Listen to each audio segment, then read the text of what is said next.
வணக்கம். ஜவைஜட் from ஜவாத்பட்டிபுதூர் power writer அப்படிங்கிற YouTube channel மூலமாக உங்களை மீண்டும் சந்திப்பு ரொம்ப மற்றற்ற மகிழ்ச்சி. அத்தோட எங்கள் சேனலை சப்ஸ்கிரைப் பண்ணுங்கள், பெல் பட்டன் அழுத்த மறந்துடாதீங்க. அத்தோட எல்லாத்துக்கும் ஷேர் பண்ணுங்கள். தன்னுடைய மாநில தலைவர் பதவியை எப்படியாவது தக்க வைத்து கொள்ள வேண்டும் என்பதில் அண்ணாமலை இன்றைக்கி ரொம்ப முனைப்பாக இருந்துகிட்ருக்கார். மொத்தம் 66 மாவட்டங்களாக பிரிக்கப்பட்டது அரசியல் சம்பந்தப்பட்ட வகையில் பாஜகவினுடைய நிலைப்பாடு. அதில் ஒரு 33 மாவட்ட தலைவர் ப்ளஸ் ஒரு 13 46 50 மாவட்டத்தால் அறிவிக்கப்பட்டாச்சு.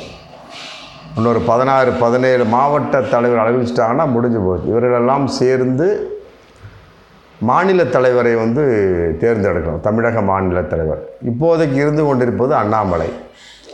இவர் தொடரலாமா வேண்டாமா? கட்சிக்குள்ளே ஏகப்பட்ட எதிர்ப்புகளும் இருக்குது, ஆதரவும் இருக்குது. இதற்கிடையில் நயினார் நாகேந்திரன் ஒரு பக்கம் தலைவருக்காக போட்டியிடக்கூடிய விஷயம். மற்றபடி வானதி சீனிவாசன், தமிழிசை, இந்த 3 பேரும் இன்றைக்கி மிகப்பெரிய ஒரு ட்ரம்ப் கார்டாக நகர்ந்துட்டுருக்கிறாங்க. அண்ணாமலையை பொறுத்த வரைக்கும் தான் தான் அடுத்த தமிழக பாஜகவினுடைய தலைவர், அதில் எந்த ஒரு மாற்று கருத்தும் இல்லை. அதுக்கு என்ன செய்யணும் அப்படிங்கிறத ஒரு ரொம்ப மோட்டிவாக தந்திரமாக கையாளக்கூடிய ஒரு சித்தாந்தமாக இன்றைக்கி அண்ணாமலை கையில் எடுத்திருக்கார். இதுக்கு முன்னால் அதிமுகவோடு கூட்டணி இல்லைங்கிற கான்செப்ட், மற்றபடி அதிலிருந்து விலகிய ஒரு விஷயம் எல்லாமே அண்ணாமலை தான் காரணம் அப்படிங்கிற ஒரு நிலைப்பாடு.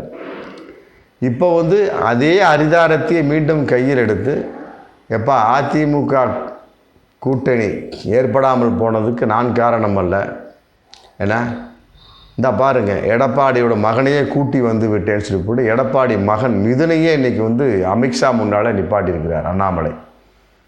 ரொம்ப இன்றைக்கி மிகப்பெரிய ஒரு அதிர்ச்சிகரமான ஒரு தகவலாகவும் ஆச்சரியமான ஒரு தகவலாகவும் போயிட்டுருக்கு. மொத்தம் எடப்பாடி பையன் மிதுனை 3 முறை அமித்ஷாவிடம் கூட்டி சென்றார் அண்ணாமலை அப்படிங்கிற தகவல் இன்றைக்கி போயிட்டுருக்கு. காரணம் என்ன அப்படின்னா, மோடிக்கும் அமித்ஷாவுக்கும் மீண்டும் அதிமுகவோட கூட்டணி சேர்ந்தால் தான் தமிழகத்தில் நம்ம ஒரு 10 சீட்டு 8 சீட்டாவது பிடிக்க முடியும் அப்படிங்கிற. ஏன்னா வேறு கட்சிகள் கிடையாது. பாமகவை நம்பிலாம் ஒரு 5 பைசா ஒரு பச்சை மிளகா கூட வாங்க முடியாது பாஜக. மற்றபடி தேமுதிகவை பொறுத்த வரைக்கும் அது அதிமுக சோன்சோ. மற்றபடி வேறு இருக்கக்கூடிய எல்லாமே உதிரி கட்சி, ஐஜேகே, வாசன், ஆமாம், அதெல்லாம் சும்மா ஒன்றுக்கு லாயக்கற்ற ஒரு கட்சிகள். அவங்க தான் இருப்பாங்க. மற்றபடி எத்தனை பேர் தொண்டர்கள்னு அவர்களுக்கே தெரியாது, அந்த மாதிரி கட்சிகள். அதனால் மோடிக்கும் அமித்ஷாவுக்கும் எப்படியாவது 2026 சட்டமன்ற தேர்தலில் அதிமுகவோடு, அதிலும் குறிப்பாக எடப்பாடி அணியோடு கூட்டணி சேர்ந்து திமுகவை எதிர்கொள்ள வேண்டும் அப்படிங்கிறது அவங்களுடைய மிகப்பெரிய ஒரு அஜெண்டா. அதன் அடிப்படையில் இடையில ஏகப்பட்ட கூட்டணிகள்லாம் வச்சாங்க. எத்தனையோ ஒரு தூதெல்லாம் அமிச்சாச்சு. நாடாளுமன்ற தேர்தலில் 2024 நாடாளுமன்ற தேர்தலில் அதிமுக கூட்டணி வச்சுக்கலாம் அப்படின்னா கடைசி வரை எடப்பாடி ஒப்புக்கொள்ளவே இல்லை. காரணம் சிறுபான்மை மக்கள் ஓட்டு சிதறிவிடும் என்பதனால தான். அப்புறம் அதுலேயும் மக்கள் பார்த்தாங்க, இது என்னதான் இருந்தாலும் சரி எடப்பாடியை நம்பிவிடக்கூடாது அப்படின்னு சொல்லி மக்கள் என்ன மாட்டா சுத்தமாகவே அதிமுகவை சிதறடிச்சிட்டாங்க. அவன் சுத்தமாகவே கிடையாது. நீ பாஜகவோட கூட்டணி சேர்ந்தாலும் சரி கூட்டணி சேராவிட்டாலும் சரி சிறுபான்மை ஓட்டு கிடையாது அப்படிங்கிறது சிறுபான்மை மக்களுடைய அன்றைய தீர்ப்பாக இருந்தது. அதை எப்படியாவது மாற்றி விட வேண்டும் சொல்லி கான்செப்ட் பொழுதுனைக்கு இன்றைக்கி எடப்பாடி பேசிக்கிட்டே இருக்கார். நாங்கள் எடப்பாடி இது அதிமுக இது பாஜகவோட கூட்டணி சேர மாட்டோம், ஏன்னா 2026 சரி ஜென்மத்துக்கு சேர மாட்டோம் அப்படின்னு ஒரு பக்கம் எடப்பாடி பேசிகிட்டு இருக்கார், ஒரு பக்கம் ஜெயக்குமார் பேசிகிட்டு இருக்காரு, இன்னொரு பக்கம் கேபி முனுசாமி பேசிகிட்டு இருக்காரு. இப்படி ஆளுக்கு பேசிகிட்டு இருக்காங்க. செல்லூர் ராஜ் மட்டும் நடிகர் விஜயோடு எப்படியாவது கூட்டணி சேர்ந்து விட வேண்டும் தமிழக வெற்றி கழகத்தோடு அப்படிங்கிற ஒரு அரிதாரத்தை அவர் கையில் எடுத்துகிட்டு இருக்கார். அதன் அடிப்படையில் அதிமுகவோடு கூட்டணி அப்படிங்கிறப்ப கம்ப்ளீட்டாக விஜய் கட்சி உள்ளே வந்துடுது. தேமுதிக ஆல்ரெடி இருக்கிறாங்க, முடிஞ்சு போச்சு. இதில் ஒரு சிக்கல் புக்கலாக ஒரு நிலைப்பாடு இல்லாமல் ஒரு மனம் மாறி விஷயமா இருக்கிறது ஜிகே வாசன் கட்சி. கட்டாயமாக அது அதிமுக பாஜக கூட்டணி விஜய் கூட்டணி அமைஞ்சுன்னா அவங்க பிச்சுக்கிட்டு இங்கே அந்த பக்கம் வந்துடுவாங்க.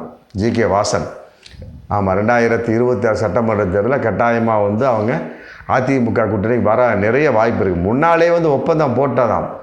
நாடாளுமன்ற தேர்தல் இந்த பக்கம் பாஜக பக்கம் நின்றுக்கிறோம், 2027 அதிமுக பக்கம் 2000 சட்டமன்றத்தில் அவங்க பக்கம் வந்துட சொல்லி போட்டு ஜி.கே. வாசன் அன்னைக்கே சொன்னார். அதை எடப்பாடி ஒத்துக்கிற வந்தால் இன்றைக்கி வா, அதோட ஃபினிஷிங், என்றைக்குமே நீ சேர்க்க மாட்டேன்னு போட்டு அன்னைக்கு எடப்பாடி சொல்லிட்டார்.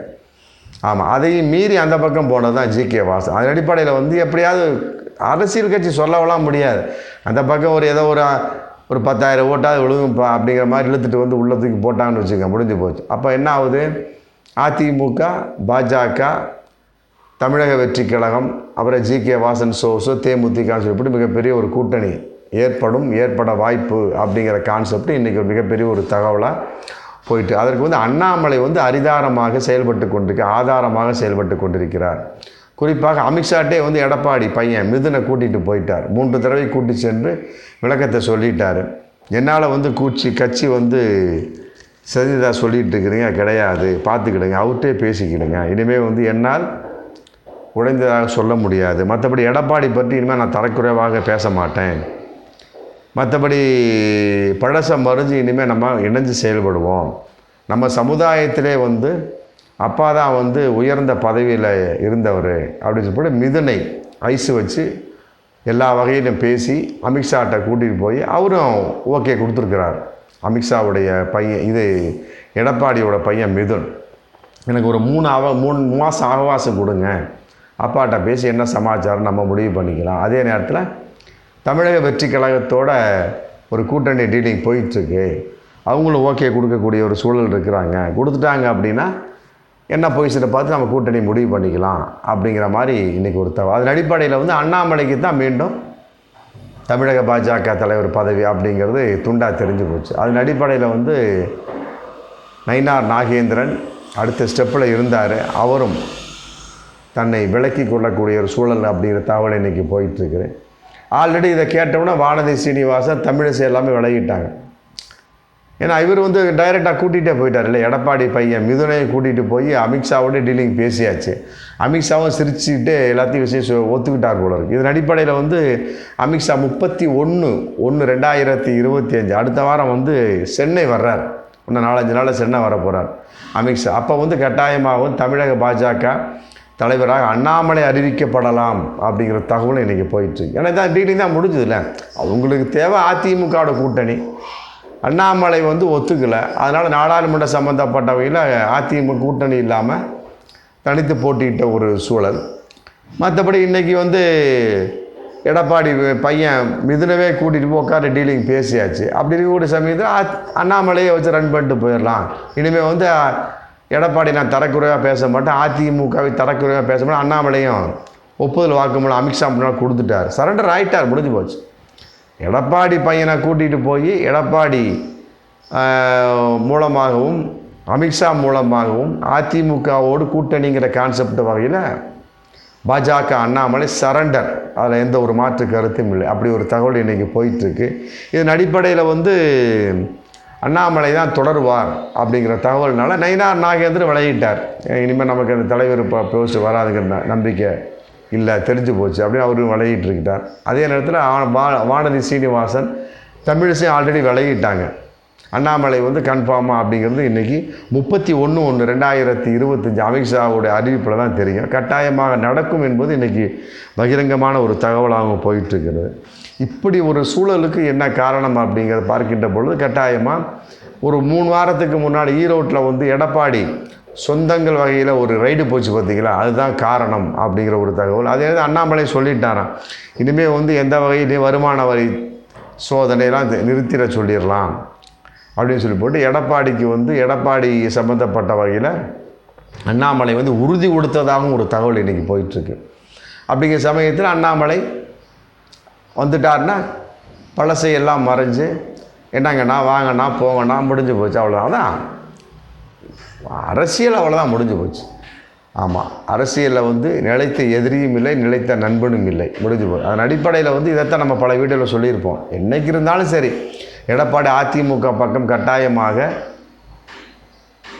எடப்பாடி வந்து பாஜக பக்கம் கட்டாயமாக சாய நிறைய வாய்ப்பு இருக்குது. அதற்கு பலவிதமான சூழ்ச்சிகள் செய்தாலுமே கூட இன்றைக்கி வந்து ஒரு சூழலே வந்து அவர்களை உந்தி கொண்டு செல்கிறது. அதற்கு அண்ணாமலையே துணை போய் விட்டார் அப்படிங்கிற ஒரு சூழல். இதையெல்லாம் விட ஆல்ரெடி இருந்தார் அதிமுகவிலிருந்து விலகிய எம்பி மைத்ரேயன். ஆமாம், பாஜகவில் இருந்தார். அங்கே போனால் அவருக்கு எந்த ஒரு மதிப்பு மரியாதையும் கிடையாது. அதனால் அதாவது அவர் 12/9/2024 வந்து பாஜகவை விட்டு விலகி அதிமுகவோடு இணைஞ்சிட்டார் எடப்பாடி. இன்றைக்கி வந்து அவருக்கு அதிமுக அமைப்பு செயலாளர் அப்படிங்கிற போஸ்ட்டு கொடுத்துட்டாங்க. அப்படிங்கிறப்ப அவரும் ஒரு டீலிங் போடுவார்.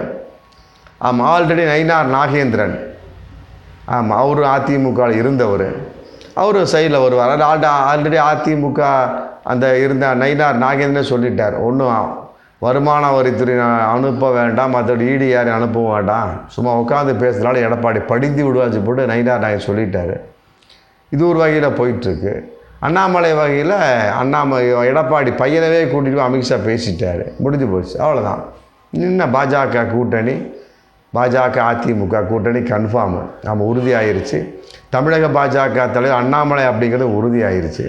இன்னி பேலன்ஸ் என்ன, 2026 சட்டமன்ற தேர்தல் தேதி மட்டும் அறிவிக்கப்படணும், அவ்வளோதான். அதுக்கு பின்னால் தான் இருக்குது சிறுபான்மையோட மக்கள் எந்த பக்கம் சாயும் அப்படிங்கிறது இன்றைக்கி சிறுபான்மை மக்கள் முடிவு செய்துக்க வேண்டியதான். ஆமாம், எப்படி தான் இருந்தாலும் சரிங்க, பாஜகவுக்கு சிறுபான்மை மக்கள் ஓட்டளிக்க மாட்டார்கள்.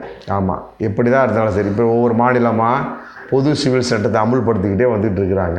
இந்த முந்தா நாள் உத்தரகாண்டு அப்படியே ஒவ்வொன்றா போயிட்டுருக்கு. முதல் மாநிலமாக உத்தரகாண்ட் ஸ்டோன்ஸ் கூட அப்படியே அறிவிச்சு வந்துட்டு இருக்கிற சமயத்தில் அதனுடைய பிடி இருக்கும். அதையெல்லாம் விட ஒரே தேர்தல், ஒரே நாடு, ஒரே தேர்தல் கான்செப்ட் வரக்கூடிய அந்த விஷயம் போயிட்டுருக்கு. இப்படி வந்தாங்க அப்படின்னா தமிழக வகையில் ஏகப்பட்ட சீட்டு கிடச்சிருச்சுன்னா அவங்கள கையில் பிடிக்க முடியாது பாஜக. அதனால் வந்து இந்த வகையில் சிறுபான்மை மக்கள் ரொம்ப உஷாராக இருப்பாங்க. 2024 நாடாளுமன்ற தேர்தல் எந்த அளவுக்கு உஷாராக இருந்தாங்களோ அதே மாதிரி 2026 சட்டமன்ற தேர்தலே உஷாராக இருப்பாங்க. இதன் அடிப்படை இன்னொரு கேள்வியும் வந்திருக்கு தகவலாக. அதாவது வந்து பாஜகவோடு அதிமுக கூட்டணி வைத்தால் தமிழக வெற்றி கழகம் அதிமுக கூட்டணி வைக்குமா அப்படிங்கிற கேள்வி இதில் வருது. இது வந்து நடிகர் விஜய் தான் முடிவு பண்ணணும். இருந்தாலும் வந்து அதிமுக வகையில், மிதுன் வகையில் நடிகர் விஜய்கிட்ட பேச்சு நடந்து கொண்டிருப்பதாக ஒரு தகவல் எனக்கு போயிட்டுருக்கு. பார்ப்போம் மீண்டும் அடுத்த வீடியோ. நன்றி.